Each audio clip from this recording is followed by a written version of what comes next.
안녕하십니까. 오늘은 무관사주를 가진 여성분이 전화로 사주를 좀 풀어달라고 연락이 왔습니다. 근데 왜 지금 갑자기 사주를 풀어달라고 할까요? 운에서 정관이 들어옵니다. 정관. 자, 사주에 남자가 없는데, 사주에 남자가 없다고 해서 결혼을 안 하는 거 아니에요. 그리고 남자가 없는 것도 아니에요. 다 있어요.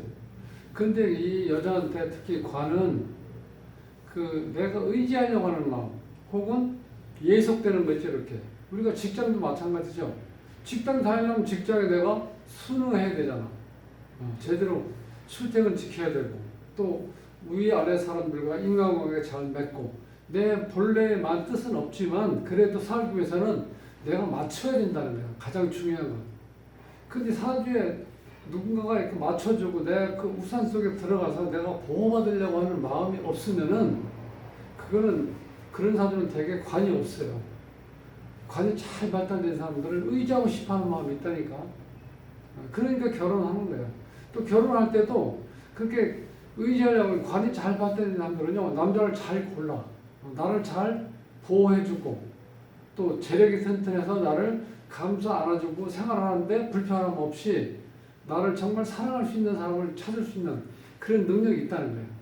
그러니까 사주에 관이 없다는 것은 결혼을 안 하는 게 아니고, 무관사주하고 관사혼자 비슷해. 그런 경우는요, 내가 남자에 대해서 남자를 따르고 또 남자에 예속되고 또 의지하려고 하는 마음이 전혀 없다는 거예요. 그 남자 입장에서 보면 어떻게 돼요? 아니 뭐야 이거, 여자인데 여자가 와서 나한테 어떻게 좀 곁에도 부리고 아양도 떨고 예쁜 짓도 하고 그래야지 재밌는 거 아니에요? 꼭 남자가 무슨 차별이 있다는 게 아니라, 이제 속성이 그렇다는 거예요. 그런데 이 관이 없다는 거는 남자에 의지하려고 하는 마음이 없기 때문에 남자가 봤을 때는 별로라고 생각해요. 여자가 좀 이렇게 애교 있고 뭔가 나한테 기대려고 하는 마음이 있어요. 나도 보호해주고 싶은 마음이 생기는데 그런 게 없다는 거예요. 이 사주가 무관사주가 지금 이제 여기 보면은 이 정관운이 이렇게 와 있죠. 대운에 아래에 강하게 들어오거든요. 그럼 간목 입장에서는 정관이 들어왔잖아. 나를 잘 보호해줄 수 있는 그런 남자가 이렇게 강하게 들어올 때 이 주인공이 흔들린다는 거예요. 이렇게 되면. 그래서 보통 관이 없는 상태에서 결혼했는데 정관운이 들어온다. 그러면 잘못하면은 이혼할 수도 있다는 거예요. 왜? 신상품이잖아, 신상품. 정말 내가 기다리고 있던 신상품이 왔으니까 남자 문제가 어떻게 돼요? 좀 골치 아플 수도 있죠. 그러니까 뭐가 전화 와서 본인이 어떤 운에서 이런 게 오면은요, 어떤 느낌이 달라. 뭔가 달라. 그렇기 때문에 이렇게 사주를 좀 풀어달라고 하는 거예요. 이 사주의 특징은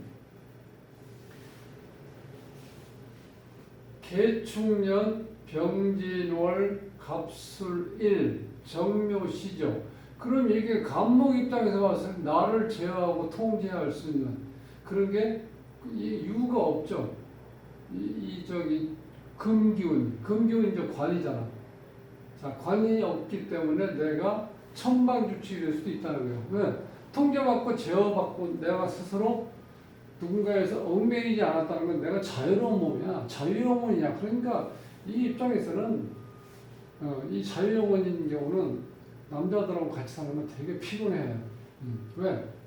나는 자유롭고 싶은데 자꾸 남자가 간섭을 하려고 그러고 나를 제어하려고 그러거든. 자, 그런데 이 주부가 지금까지 잘 살고 있다는 건 뭐냐면 주말부부래요. 주말부부만 뭐 너무 좋죠. 하루만 내가 잘 보이면 되잖아. 그리고 나머지 시간은 내 자유 시간이고. 그 얼마나 좋아. 그러니까 무관사주는 그냥 잘못하면은 무늬만 부부고 평상시에 어떤 생활은 그냥 뭐 친구 될 수 있고 혹은 뭐 그냥 어느 정도 이렇게 그냥 아는 지인 정도 이렇게 생각할 수밖에 없다는 거예요. 그러니까 본인이 이렇게 잘 살고 있다가 주말부부로 있다가 이렇게 지금 정관운이 들어오니까 마음이 싱숭생 새로운 남자를 만날 수도 있고 또 그 남자하고 살 수도 있다는 거예요. 그러니까 여자 입장에서 좀 설레기도 하고 또 불안하기도 하고 뭔가 좀 복잡하죠.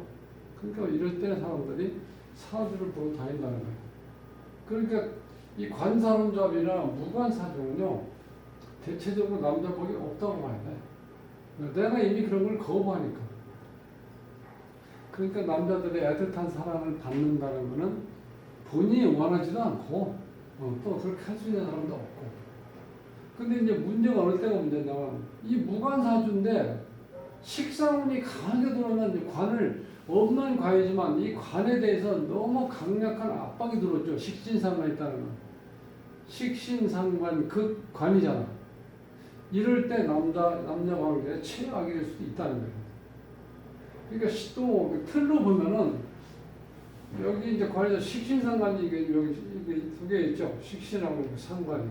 그다음에 여기에 보면 묘술 합 화, 보통 육합에서 묘술 합 화돼서 화로 변한다고 생각하시는데 그런 게 아니고, 자 여기가 묘로 하고 이 술토는 나름대로 자기들 기본적인 걸 유지하면서 뭐를 지향하냐면 화기운을 지향한다는 거야. 그러니까 어떻게 돼? 이것도 식신상관이죠. 그러니까 이 주인공의 식신상관이 이렇게 많다는 얘기는 밖에서 활동하는 거, 이 사회생활하는 걸 원하는 거예요. 식신상관이 발달되니까 남자가 들어오면 남자는 어떻게 돼요? 천대받는 거죠. 식상이 극관을 하잖아. 그러니까 남편을 무시할 수도 있다는 거예요. 이런 경우가 대체적으로 바가지 잘 굽는 경우. 남자가 집에 들어가기 싫죠. 집에 가면 계속 잔소리. 잔소리가 뭐예요? 좋은 말도 계속해서 얘기를 하면 어떻게 그게 잔소리가 되는 거예요. 남자 입장에서는 잔소리 듣기 싫으니까 집에 늦게 들어가는 거예요. 이런 구조가. 자, 그러니까 차라리 주말부부라든가 일주일에 한 반 정도는 일 때문에 격일 근무해서 이렇게 집에 안 들어오는 경우, 그런 경우 있죠. 예를 들어서 뭐 경비 같은 업무 남자가 할 때, 그런 경우는 일주일에 반 정도만 얼굴 보는 거잖아요. 그런 경우 오히려 낫다는 거예요, 차라리. 부부관계를 유지하려면은 그렇게 떨어져 사는 구조, 그런 게 오히려 좋다는 거예요. 그러니까 이런 경우는 지금 요 정관운이 오니까 마음이 싱숭생숭해서 이렇게 사주 상담을 이렇게 요구하는 경우입니다. 근데 기본적으로 이게 한단조수입 잘 맞아가지고요. 사회생활을 하는데 사회생활도 잘해 이런 경우는 시간 그다음에 공간의 개념을 잘 활용하는 경우니까. 근데 이제 문제는 여기서 관이 이렇게 딱 있지 않기 때문에 남자 문제에 대해서는 뭐 친구가 됐든 애인이 됐든 어쨌든 간에 자유로운 생활하고 싶지 어느 한 남자에서 내가 얽매여 있는 거는 원치 않는다는 거예요. 이 여기서는 아주 간단해. 사주 구조도. 원칙이 그런 거예요. 거기다 이렇게 묘술합화해서 화기운이 일단 우선한다 하지만 이렇게 진술충이란 이런 충개념도 어느 정도 일어난다고 볼 수 있어요. 그러니까 사이는 좋지 않다 이렇게 보면 된다는 거예요. 자, 이러니까 실질적으로 식상이 많고 요즘 식상이 많죠. 이렇게 흐름이. 이럴 때 무관사주는요 필수적으로 사회생활해야 돼. 집에 있으면 안 됩니다. 이런 경우는 반드시 싸우고 문제가 생겨요. 안 봐야지. 그리고 식상이 발달됐다는 건 현대사회에서는 그게 굉장히 큰 달란트입니다. 특히 여성한테는. 사회생활하면서 자기를 인정받을 수 있는 게 식신상관이 있는 사람들이에요. 옛날에는 식신상관이 있으면 남편 뭐 잡아먹느니 뭐니 막 이런 시어머니들이 이런 얘기 했는데 요새는 식신상관이 발달된 경우는요 남자가 오히려 집에서 살림하고 여자가 사회생활을 못하는 방법이에요. 그러니까 그만큼 이제 시대가 바뀌었는데 세상 흐름도 많이 바뀌고 지금 남녀 평등 시대가 아니라 여성 상위 시대로 바뀌고 있잖아요. 그러니까 사회생활하는 것도 오히려 식신상관이 발달된 사람들은 좋다는 거예요, 차라리. 이런 경우가 그런 경우죠. 자, 요것까지 이렇게 포함돼서 이렇게 되면 식신상관이 발달되어 있으니까 사회생활, 나를 표현하고 나를 마음껏 내 자신을 누릴 수 있는 그런 기회가 왔죠. 자, 이 상태에서 관이 없으니까 나를 통제하는 사람도 없고. 그런데 자, 이렇게 정관이 운에서 오면은 내가 누군가한테 기대고 싶어 하는 마음도 생길 수 있고, 자, 이제는 정말 내가 원하는 사람이 오나 보다 하는 그런 마음이 생긴다는 거예요. 이 대운에서 세운에서 이민년 이런 경우는 보면 이게 인성이 들어오죠. 편인이. 그 다음에 목은 나와 같은 비견이 들어오죠. 근데 이 문제는 인이 들어오면은 사주에 있는 모든 물기운을 끌어들이기 때문에 실질적으로 물 부족. 그럼 나한테 좋은 현상은 없죠. 태양이 있어서 내가 지금 잘 자랄 수 있는 진흙도 있고 조건이 잘 갖춰져 있어가지고 물이 있어야지 내가 물을 빨아들여서 광합성 작용을 해서 내가 성장할 수 있다. 그런데 이렇게 인이 들어온다는 자체는 비견이지만 실제로 좋은 역할을 못한다는 거예요. 비견이 들어오면. 지금 세운은 이렇게 됐죠. 그 다음에 월운을 보면은 신해월이죠. 신해월. 여기서는 정관하고 그 다음에 해술. 지금 이제 물이 들어오는 거죠. 이런 경우 편인이. 근데 이런 경우도 마찬가지죠. 편인이 들어오면 내가 식상의 에너지가 위축되죠. 그 대신 이 신금운이 온다는 거는 자, 이 다운으로 봤을 때, 대운으로 봤을 때 정관이 들어온다는 건 아무래도 평상시 때보다는 내가 가슴이 좀 설렐 수도 있고 뭔가 좋은 의미를 기대할 수 있는 자, 그런 운이 오고 있기 때문에 평상시 생각보다는 좀 달 생각이 든다는 거예요. 간단하죠. 그래서 오늘 이렇게 그 50세 된 여성분이 전화를 했던 이유는 바로 그런 원인이에요. 그래서 사주 원국에 관이 없을 때는 그 남자가 없고 결혼을 못 한다 그런 게 아니에요.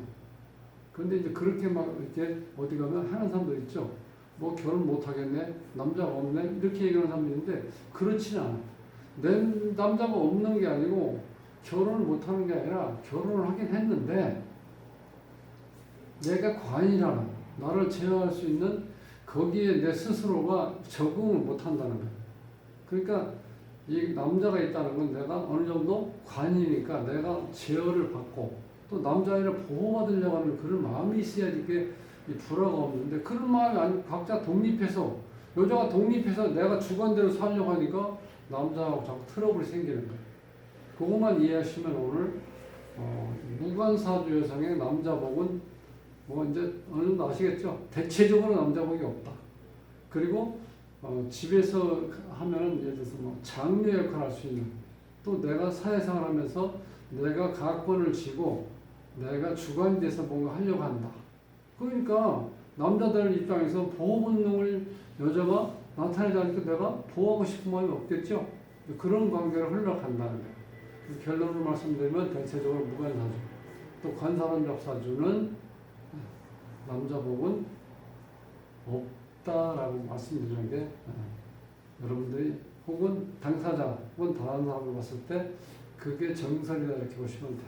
그래서 오늘은 무관사주 여성의 남자복에 대해서 한번 그 사주를 풀어달라고 하신 분 사주가 마침 무관사주이기 때문에 한번 풀어봤습니다. 다음 시간에 뵙겠습니다.